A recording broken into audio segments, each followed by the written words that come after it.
Om Swastiastu Pak Guru dan teman-teman. Halo semuanya. Kami dari kelompok 7 kelas 101 dari SMA Negeri 4 Denpasar akan mempresentasikan materi mengenai hidroelektrik sebagai energi terbarukan dan produknya. Ada pepatah tak kenal maka tak sayang. Maka izinkan kami memperkenalkan diri terlebih dahulu. Nama saya Igusti Agung Ngurah Kresna Bawah dari kelas X1 absen 11.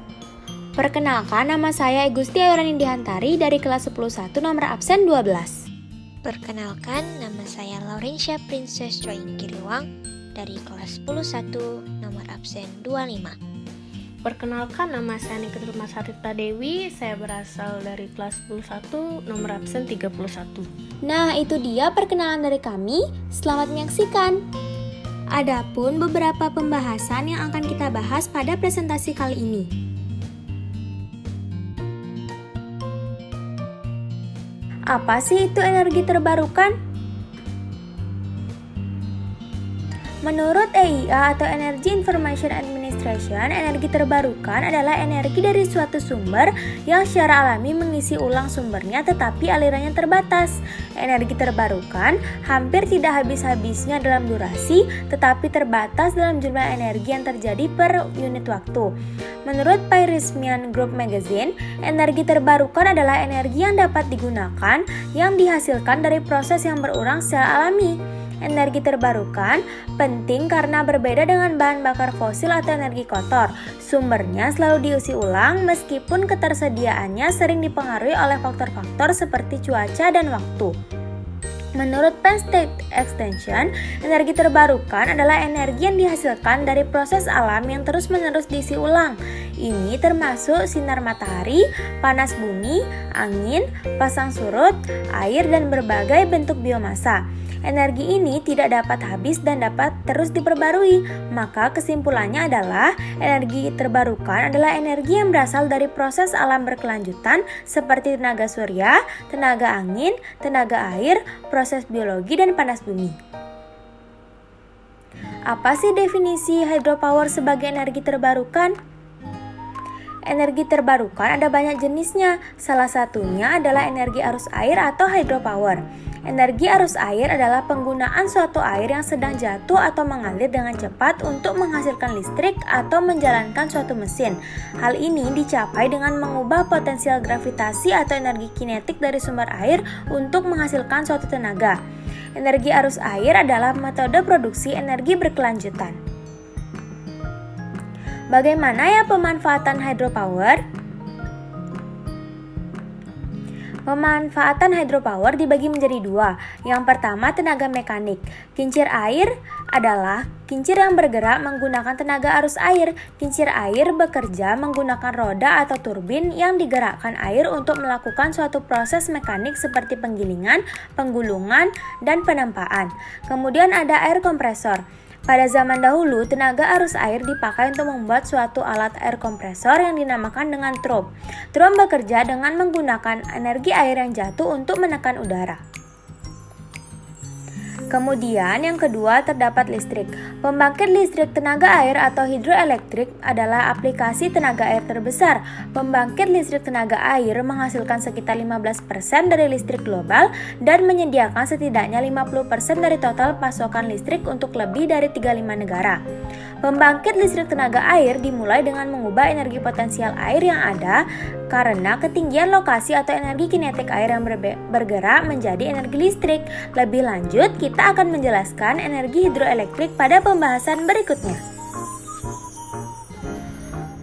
Setelah tadi dijelaskan oleh Rani tentang pengertian dan pemanfaatan dari energi arus air atau hidropower, kita akan lanjut kepada pengertian hidroelektrik dan apa produknya. Nah, di sini definisi dari hidroelektrik dan produknya. Nah, definisi itulah pengertian dari hidroelektrik itu apa? Pengertian dari hidroelektrik adalah hidroelektrik terdiri dari dua kata, yaitu hidro dan juga elektrik. Di mana hidro artinya air, elektrik artinya listrik. Nah, dari itu kita dapat membentuk suatu pengertian, yaitu hidroelektrik adalah bentuk energi yang memanfaatkan kekuatan suatu air yang bergerak seperti mengalir di atas air terjun untuk menghasilkan suatu listrik. Nah, di sini hidroelektrik kita tahu merupakan pemanfaatan dari pembentukan pembangkit tenaga listrik. Contohnya ya PLTA. Namun pemanfaatannya ini tentu jauh lebih ramah lingkungan dibandingkan dengan pembangkit listrik yang menggunakan energi tidak terbarukan. Contohnya PLTU batubara. Hidroelektrik sendiri merupakan sumber listrik terbarukan yang paling umum digunakan untuk saat ini di bumi kita, di dunia kita ya. Nah, hidroelektrik memiliki suatu produk yaitu pembangkit listrik tenaga air atau PLTA.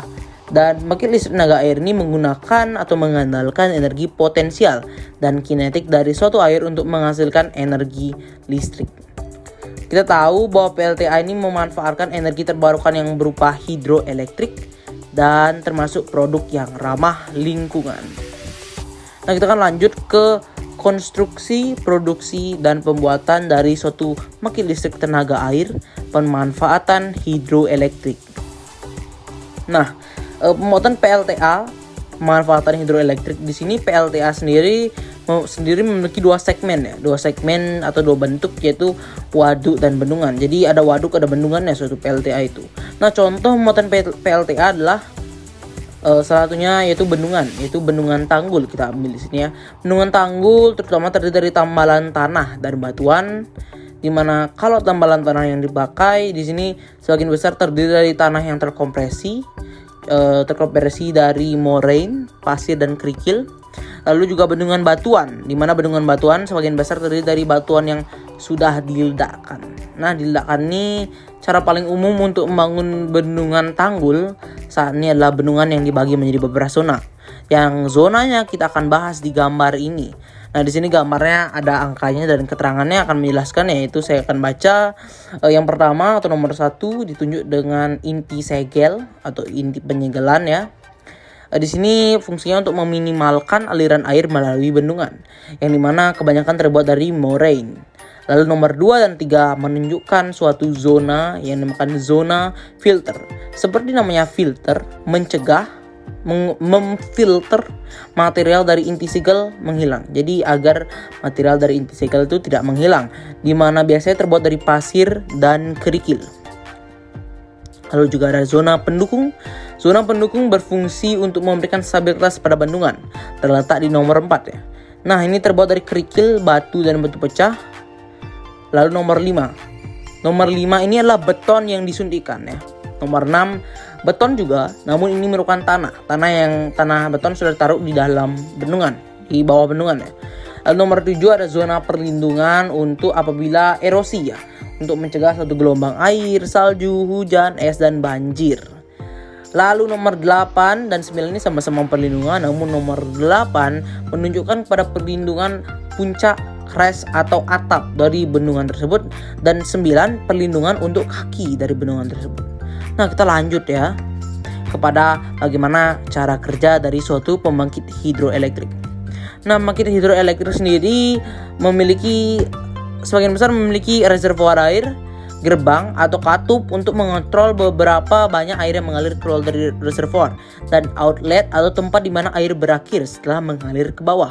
Di sini ada 3 reservoir air, ada gerbang atau katup yang mengontrol berapa banyak air yang mengalir keluar dari reservoir, dan juga outlet atau tempat di mana air berakhir setelah mengalir ke bawah. Nah, air memperoleh energi potensial tepat sebelum tumbah ke atas bendungan atau mengalir menuruni bukit. Nah, energi potensial ini diubah menjadi energi kinetik saat air mengalir menuruni bukit. Air tersebut akan menjadi energi kinetik ketika memutar bilah turbin untuk menghasilkan suatu listrik yang didistribusikan ke pelanggan pembangkit listrik. Ya, jadi ada beberapa pembangkit listrik yang memiliki pelanggannya. Nah, di sini apa saja sih jenis-jenis pembangkit hidroelektrik? Nah, ada 3 tentu di sini ya. Ada 3 jenis fasilitas pembangkit listrik tenaga air dari hidroelektrik. Yaitu yang pertama ada fasilitas penampungan. Di sini paling umum kita semua pernah lihat, ada bendungannya digunakan untuk mengontrol aliran air yang disimpan di kolam atau juga waduk ya.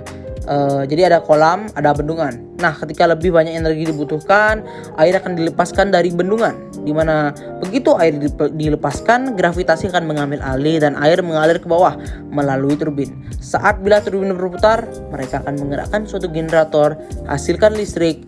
Jadilah pembangkit listrik tenaga air.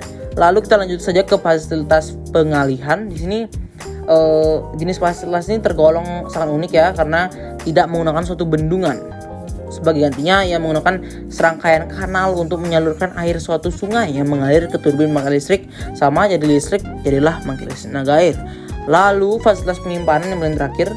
Nah, pada fasilitas penyimpanan yang sedang dipompa ya, pabrik mengumpulkan energi yang dihasilkan dari tenaga surya, angin, nuklir, dan menyimpannya untuk penggunaan di masa datang. Pabrik kemudian menyimpan energi dengan memompa air ke atas bukit dari kolam di ketinggian lebih rendah ke waduk yang terletak di ketinggian lebih tinggi. Saat air mengalir kembali ke reservoir bawah, itu memutar turbin yang menghasilkan lebih banyak listrik. Persebaran pembangkit hidroelektrik di dunia. Seberapa luas pembangkit hidroelektrik digunakan di dunia? Hidroelektrik adalah sumber listrik terbarukan yang paling umum digunakan. China adalah produsen pembangkit listrik tenaga air terbesar. Produsen tenaga air teratas lainnya di seluruh dunia termasuk Amerika Serikat, Brazil, Kanada, India, dan Rusia. Sekitar 71% dari semua listrik terbarukan yang dihasilkan di bumi berasal dari tenaga air. Apa pembangkit hidroelektrik terbesar di dunia? Bendungan Tiga Ngara di Cina yang menahan sungai Yangtze merupakan bendungan pembangkit listrik tenaga air terbesar di dunia dalam hal produksi listrik. Bendungan ini memiliki panjang 2.335 meter atau sama dengan 7.660 kaki dan tinggi 185 meter sama dengan 607 kaki, serta memiliki cukup generator untuk menghasilkan tenaga 22.500 MW. Bagaimana perbandingan hidroelektrik dengan energi tak terbarukan? Perbandingan hidroelektrik dengan energi tak terbarukan.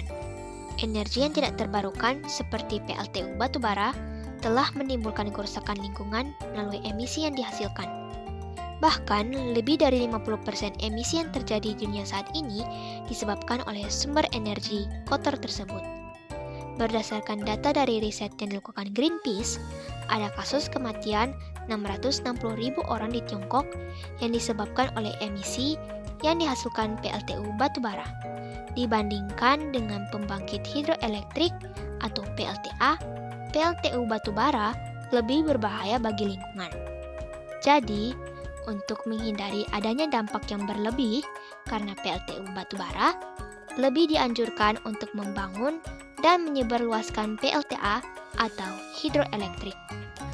Di sini saya akan menjelaskan tentang keuntungan dari pembangkit hidroelektrik beserta kerugiannya.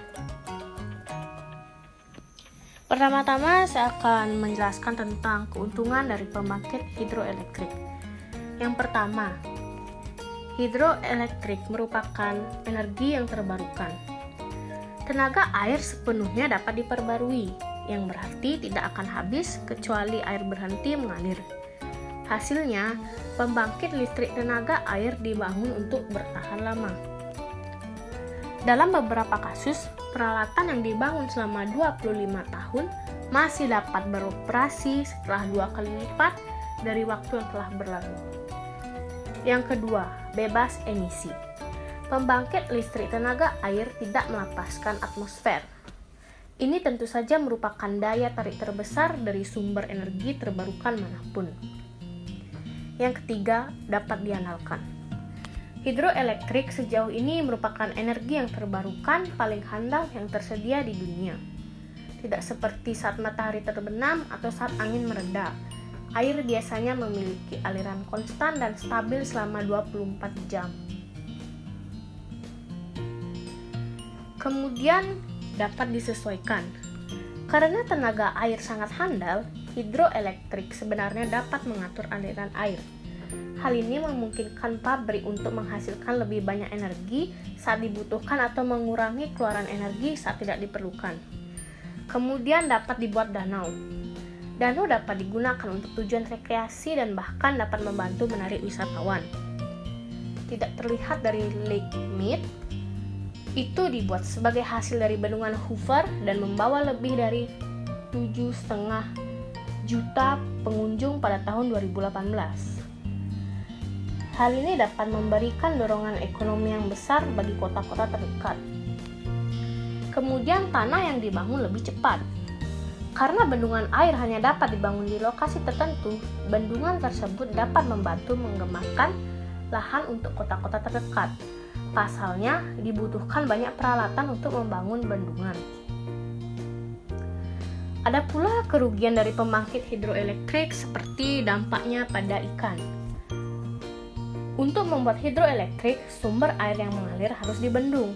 Hal ini mencegah ikan mencapai tempat berkembang biaknya, yang pada gilirannya memengaruhi hewan apapun yang bergantung pada ikan tersebut untuk makanan.